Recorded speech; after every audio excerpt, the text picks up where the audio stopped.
Make the dream work. The World Special Olympics are this summer in Berlin, but it all starts here at home. I love this story. Beautiful. Yes, what a great lesson for both, for kids with disabilities and without disabilities. And they always say sports brings us all together. What a great way to have them meet classmates and their peers that they wouldn't have otherwise interacted with. Oh, fantastic. Thank you for that, Lionel. That's what's making news in America this morning. Have a beautiful Tuesday.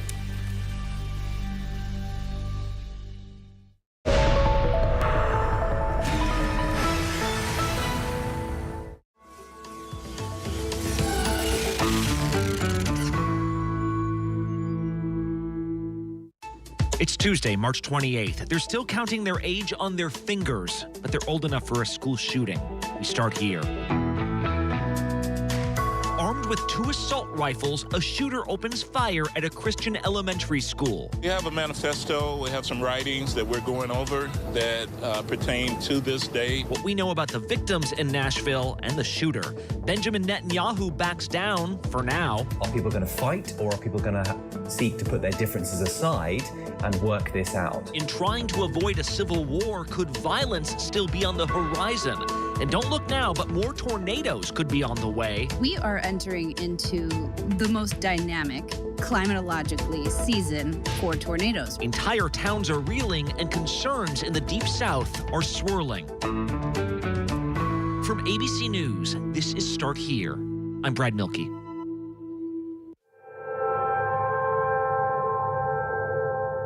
When President Bill Clinton addressed the nation in 1999 about the shooting at a suburban high school called Columbine, he described himself as shocked and saddened. Hillary and I are profoundly shocked and saddened by the tragedy today in Littleton. Those were the same words used nearly a decade later by George W. Bush when a student opened fire at Virginia Tech University. Our nation is shocked and saddened by the news of the shootings at Virginia Tech today. Since then, every U.S. president has had to give virtually the same speech. Again, I know there's not a parent in America who doesn't feel the same overwhelming grief that I do. And again. And we heard for the entire community of Parkland, Florida. Knowing Americans want it to stop, and knowing that lawmakers likely won't pass anything to stop it. So I call on Congress again to pass my assault weapons ban. President Biden has made similar remarks about shootings at schools and synagogues and 4th of July parades. And every time, nothing changes. The average American could be forgiven for losing just a little bit more faith. Aren't you guys tired of being here and having to cover all of these mass shootings? And so yesterday, when gunshots rang out at an elementary school in Nashville, Tennessee, a tourist visiting from the same city in Illinois where that 4th of July parade shooting took place was now on hand for a second mass shooting near her. I'm from Highland Park, Illinois. My son and I survived a mass shooting over the summer. I am in Tennessee on a family vacation with my son, visiting my sister-in-law. And she told reporters her faith is gone by now. I have met with over 130 lawmakers. How is this still happening? How are our children still dying, and why are we failing them? A community is mourning, and a nation is seething after more children have been murdered at an American school. Let's take it to ABC's Alex Perez, who's in Nashville, Tennessee. Alex, can you just walk me through what happened here? Well, Brad, terrible news, and really just creating this sort of cloud of sadness around Nashville and around much of the country right now. People, as they learn about what happened in Nashville. When we send our kids to school or to any place of safety, we expect them to live, learn, have fun, and come back from that day's experience. We don't anticipate things like this. Now, according to authorities, it was just after 10 in the morning on Monday when the first call came in. They've got a description of white camo, and they're actually hearing gunfire, so. Law enforcement racing to Covenant School. It's a private Christian school in Nashville, and they encountered a 28-year-old shooter. We know and believe that entry was gained through shooting through one of the doors. And made it all the way up to the second floor of the building, shooting along the way. We heard many shots, just like really, really loud. Some were louder than the other. According to authorities, the shooter was armed with 2 AR-15 style rifles and also a handgun and many rounds of ammunition. We believe 2 of those may have been obtained legally, locally here. This did not end until officers arrived, 5 of them. They entered the building, they confronted the shooter. Officers entered the first story of the school, began clearing it. They heard shots coming from the second level. They immediately went to the gunfire. An exchange of gunfire happened, and authorities killed the shooter, Brad. But in the end, there were 3 adult staff members and 3 young children, 9 years old each, that were killed. The 3 9-year-olds who were killed, Evelyn Dickhouse, William Kinney, Hallie Scruggs. And then 3 adults. Catherine Kuntz, she was 60 years old. She was the head of the school, according to the school's website. And Cynthia Peak, a substitute teacher at the school, and also Mike Hill, a custodian at the school. And so we know a little bit about the victims. Do we know anything about the shooter, Alex? This sounded like it might have even been someone who used to go to this school. Who is this? So we still have a lot of unanswered questions about the shooter, but we do know that authorities say the shooter was 28 years old. Yes, from our investigations tell us that she was a former student at the school. I don't know what grade she's attended or grades, but we do firmly believe she was a student there. Police say the shooter identified as transgender. The shooter, according to authorities, left behind multiple writings. No, we have a manifesto. We have some writings that we're going over that pertain to this day, the actual incident. We have a map drawn out of how this was all going to take place. And authorities are interviewing the shooter's parents as they work now to pinpoint what exactly this person was doing. But the shooter lived here in Nashville, and authorities, they're reviewing all the videos associated with the shooting and from cameras at the school and near the school as they work to piece together what the exact motive may have been. Yeah, and you mentioned the shooter was transgender. The police later clarified the shooter was assigned female at birth, then appeared to use he and him pronouns on social media. That's kind of the extent of what we know at this moment. Alex, I wanted to ask you about security also, because like last week, after a school shooting in Colorado, there were questions about having school resource officers, like basically cops who were stationed at schools. That did not seem to be the case at this school either, right? What was this school's security apparatus?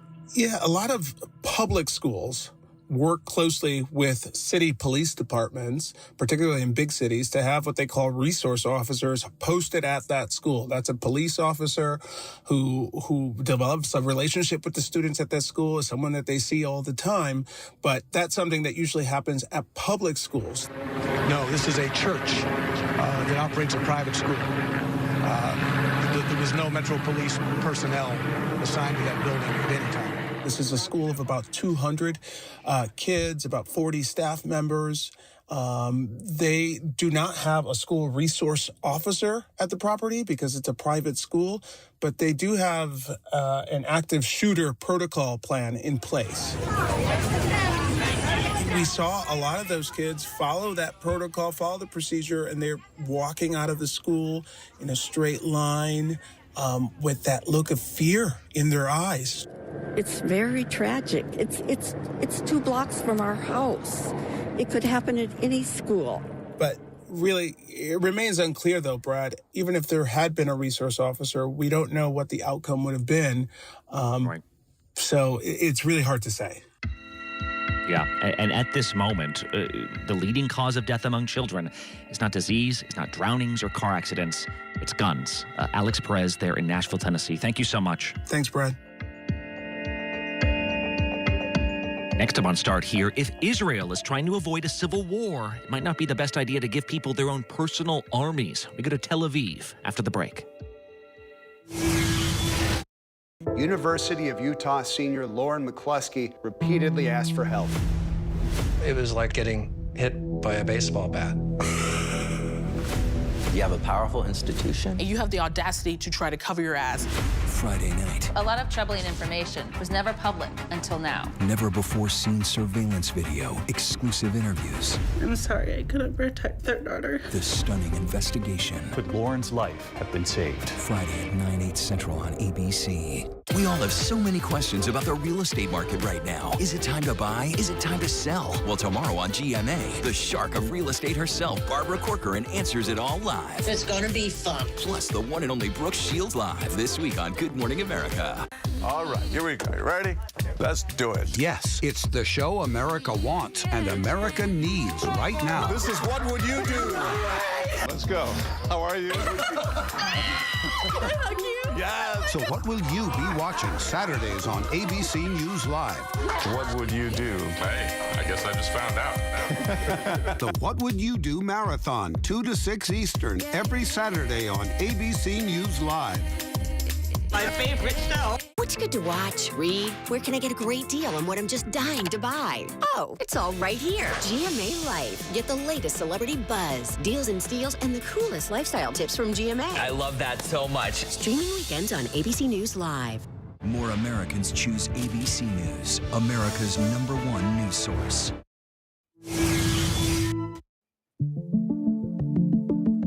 Israel has long been a country under siege. Several world leaders are on record saying it shouldn't even exist. And while you can debate the role that Israel has played in that animosity, the threats from the outside world are very real. But in just the span of a few days, the worry has been that Israel could even fall apart from within. When far-right allies of Prime Minister Benjamin Netanyahu pushed legislation to let politicians essentially overrule the Supreme Court, people from across the country took to the streets. When the defense minister said Netanyahu's effort to change the legal code led to walkouts by angry recruits and was hampering military readiness, Netanyahu fired him. The protest that sprung out of that on Sunday night made people start legitimately worrying about a potential civil war. We will continue to fight until this madness is stopped and order is returned to our country. Throughout the day yesterday, there was a question of what Netanyahu would do. Eventually, he appeared to hit the pause button on this. ABC's foreign correspondent James Longman has made his way to Israel. James, before we even get into Netanyahu kind of standing down here, what is it like there right now? It's an odd combination of concern, of anxiety, but also jubilation at this kind of small win. I think the crowds here feel as though this has been a long time coming. You know, they've been protesting for 3 months. Every week, tens of thousands, sometimes hundreds of thousands of Israelis coming out onto the streets to say they're not happy about Benjamin Netanyahu's plans. And now something feels as though it has shifted. I say here and now, there can be no civil war. Israeli society is on a dangerous collision course. Benjamin Netanyahu at last came out to say that he was going to stall, he was going to freeze this legislation. So there's this kind of combination of happiness at this battle won, but knowledge that the war is still yet to be fought. And the fundamental battle lines that exist in Israel, have always existed in Israel, which are now bubbling up to the surface. They're all visible. Everyone can see them. The question is, are people going to fight, or are people going to seek to put their differences aside and work this out? It doesn't feel like the latter is going to happen. It feels like Benjamin Netanyahu is bedding in for the long haul, and people on the street, they sense that. Well, and we've seen in the past Israelis, protesting the actions of their own government. That's not necessarily new. What was new here, it seemed to be, was just like the huge numbers and just the visceral reaction that you felt like people were like, nope, we are done with this prime minister. What was behind this decision then for him? Yeah, I mean, look, these protests have been going on for 12 weeks, but something fundamental shifted when Benjamin Netanyahu decided to fire his defense minister, Yoav Gallant. General Yoav Gallant insisting the overhaul poses a, quote, clear, immediate, and tangible threat to Israel's security, fueling divisions in the Israeli army. This man, an ally of Benjamin Netanyahu's from the same party, said, look, the security of the country is at risk. And for a country where the military really is part of the heart and soul of Israel. Everyone does military service here. It's a fundamental building block. The security of Israel, every single leader of this country says, that is their main priority, to keep Israel safe. If the military somehow gets involved, if the military is under threat, if major individuals from the military establishment say, hang on a minute, this is not safe for Israel, then the stakes suddenly get raised, added to these 12 weeks of protest. And that's even perhaps when leaders start going, don't follow Netanyahu, follow me instead. Like, that's when it gets really dangerous. Well, it does, exactly. And you have these reservists say, look, we don't feel as though we can be part of this. We don't feel as though we can follow our leaders if they're saying these sorts of things, if they're willing to put the security of the country at risk. And so now it feels as though across the board in the Israeli political and military establishment, everyone is kind of working out which camp they're sitting in. Today, the great majority of the public recognizes the urgency of democratic reform of the judicial system. We will not allow anyone to rob the people of its free choice. And actually, when Benjamin Netanyahu spoke to the nation, this did not feel like a man coming to the nation to apologize. It did not feel like a man who felt that somehow this was a crisis of his making. He spoke very clearly, saying he felt that there were elements in Israeli society which were seeking to pull society apart, and it was his job to make sure that this country remains safe. And he was just pausing this legislation, but he did not have any intention of scrapping it altogether. But the reality here is he's only moved the deadline. The core issue has not been changed, and he was resolute. He is fundamentally not backing down. So all that's happened now is he's kicked the can down the road 4 weeks, and we may well be here again. The difference is that, he has struck a deal with members of the far right, these nationalist, ethno-nationalist extreme parties which joined him in coalition, and people are waiting to see what exactly it is that he's given them in order to stay in power. And one hint of what may have been given is Ben-Gvir, who's the national security minister. He put out a statement saying that he was willing to allow this legislation to be frozen because he has been now given a national guard. I mean, that sounds like he's been given his own militia. This man is from the extreme fringe. What do you mean given a national guard? Like of his own? Yeah, he's going to be put in charge of a police force immediately under his command, which he's calling the National Guard. It's not clear where it's going to fit into the security infrastructure. And we're now coming into kind of the territory that we're familiar in places like Lebanon with militia, where politicians have their own mini armies to call upon when they want to get stuff done. It's a fundamental issue about what people believe Israel is for. It's an existential question that's been bubbling under the surface for years. It's a vision of this country. Do people here believe that it's a liberal democracy, a home for the Jewish people in a kind of pluralistic democratic society? Or do they believe that it should be some kind of religious, almost dictatorship with a strict interpretation of Judaism?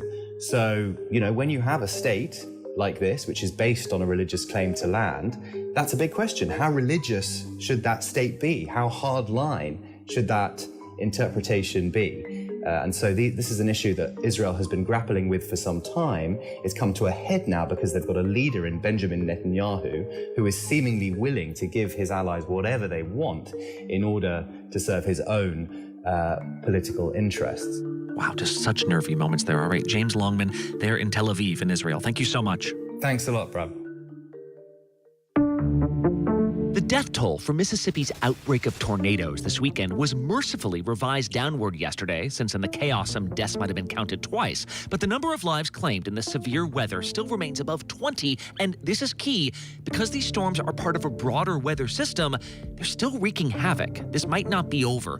ABC's chief meteorologist Ginger Z is with us. And Ginger, first off, you were there, right? I mean, what did you notice about these storms and their devastation when you arrived in Mississippi? There's nothing that ever makes an EF4's damage or an EF5's damage prepare you for what it feels like to see life scraped from the earth like that. Oh my God! And I don't mean just the lives lost, but the injuries that people are going to be dealing with forever. It's really seeing the world, as we know it, upended. We lost everything, but we got our life. Towed the house out, towed the truck out. When I first showed up, the first thing that caught my eye was these giant big rigs, the semi-trucks. And people will do that cliche, well, they were tossed like toys. They were stacked like toys. I looked up, it was a truck had landed on top of the bathroom.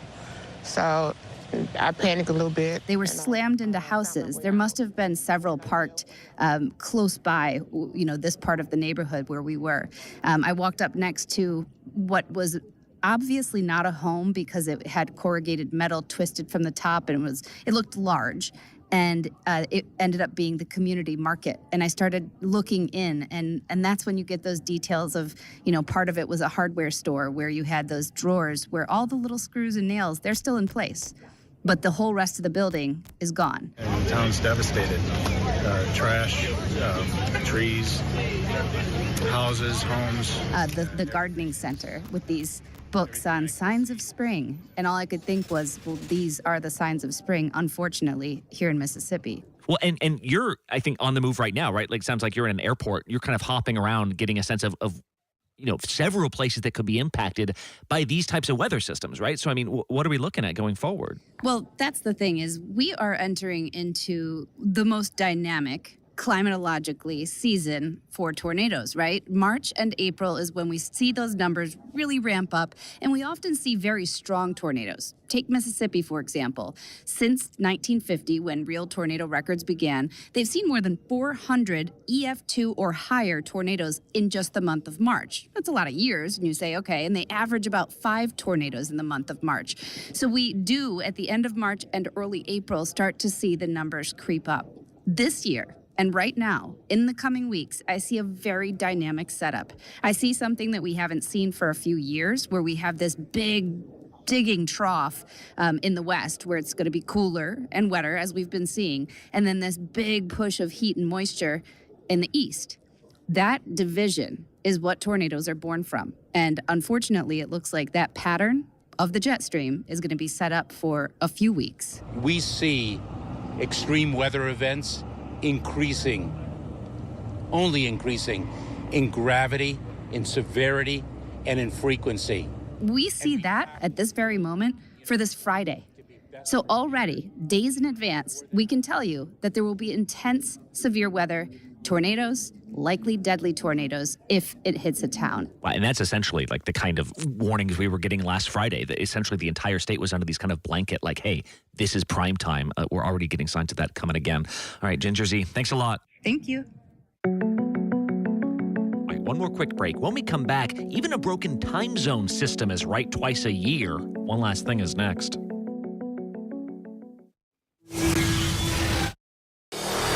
America's #1 news, ABC News. Most watched, most trusted, and streaming live to you anytime, anywhere, and free.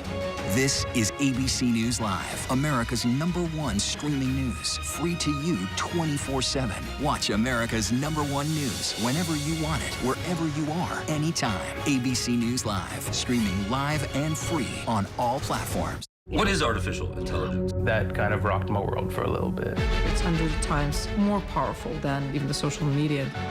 Does it have a soul? This is about our vulnerability. It feels like she's a real person when I talk to her. What was it like saying I love you for the first time? You describe actually getting intimate and how amazing it felt for you. Yeah. The AI Revolution, Impact by Nightline, now streaming on Hulu. With so much at stake in our world right now, we wanted to thank you for your trust and for making ABC News America's #1 news. And thank you for making ABC News Live America's #1 streaming news. Reporting from the earthquake in Turkey, I'm David Muir. Wherever the story, we'll take you there. You're streaming ABC News Live. And one last thing. A couple weeks ago, Americans went to daylight saving time. Europe and lots of other countries did so this weekend. They're a bit delayed. More and more countries, though, are done with clock switching. Greenland has become the latest country to say, we're just making daylight saving permanent all year round. But what happens when you make that change and no one knows about it? So what time is it where you are right now? Right now it's 10:30 at night. Oh, no. Well, okay, if I go by what time it is, it should be 9:30 at night. That's Katya Abu Arab, who moved from Miami to Lebanon a few years ago and has spent the last few days stuck in a time warp. I'll tell you, I woke up on Sunday morning going, what time is it? I was so confused when I woke up. See, every year, Lebanon does the time change thing, just like us. But suddenly last week, some lawmakers objected. They wanted to postpone it for Ramadan, for those who are fasting. The thinking was that if the sun went down at 6 p.m. and not 7 p.m., lives would be made easier. So at the last minute, they declared the clocks were staying put. Only problem was, not everyone got the message. So for the last 48 hours, when someone says, meet me at 9 a.m., you got to specify. Do you mean 9 a.m. government time or the time everyone else is going by?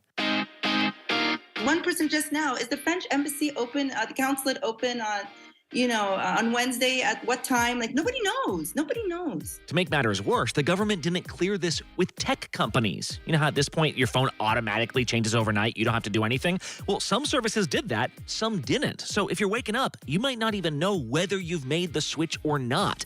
Airports suddenly didn't know when to send planes off. Businesses were opening whenever they liked. This was the worst thing, is that all these parents were so confused, and because some of the schools were saying they're going to go with the government time, and some of the schools were saying that they're going with the international time, and some people had pickups at different times, and it was just a mess. And as for the rationale to make Ramadan fasting easier, many Lebanese don't buy that either. Like, if you break your fast earlier, great. It also means you started it earlier too. The sun's in the sky for the same number of hours. At the end of the day, I said Indonesia has 1 billion Muslims, that they didn't change the time. Rather, critics say this was the result of a highly politicized government wanting to score last-minute points with some influential religious leaders at the expense of planning and common sense. Another resident we heard from described it as a national embarrassment. Now, leaders are backpedaling, saying they will indeed move the clocks forward tomorrow night. Here in the U.S., some lawmakers have grown more and more vociferous about eliminating time changes as well. And there might be merit on either side of this debate, but let this be a warning. It takes time to make time. I should say, our producer, Jen, hates stories about losing standard time because, in her words, we talk about this twice a year, every year, wake me up when something actually happens. But Jen, look at when it does happen, how big a deal it becomes. Make sure to hit that follow or subscribe button if you have not already. You'll get a new episode around 6 a.m. Eastern or whatever time the computers say it is right then. I'm Brad Milkey. See you at some point tomorrow.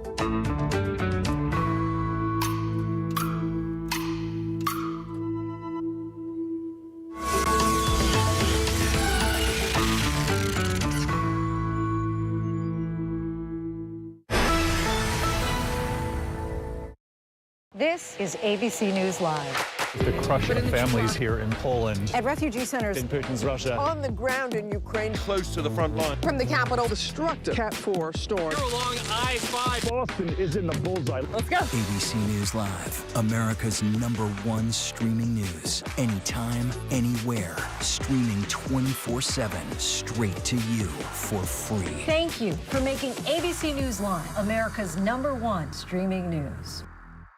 University of Utah senior Lauren McCluskey repeatedly asked for help. It was like getting hit by a baseball bat. You have a powerful institution. And you have the audacity to try to cover your ass. Friday night. A lot of troubling information was never public until now. Never before seen surveillance video, exclusive interviews. I'm sorry I couldn't protect their daughter. The stunning investigation. Could Lauren's life have been saved? Friday at 9/8 Central on ABC. With so much happening these days, it's hard to keep up. Things change hour by hour, minute by minute. The historic weather that's now unfolding. The worries on Wall Street. We're bringing you the Right Now. Been a nationwide teacher shortage. The Right Now look at the day ahead. An alert this morning for dog owners and the key takeaways from the biggest stories. World News Now and America This Morning. America's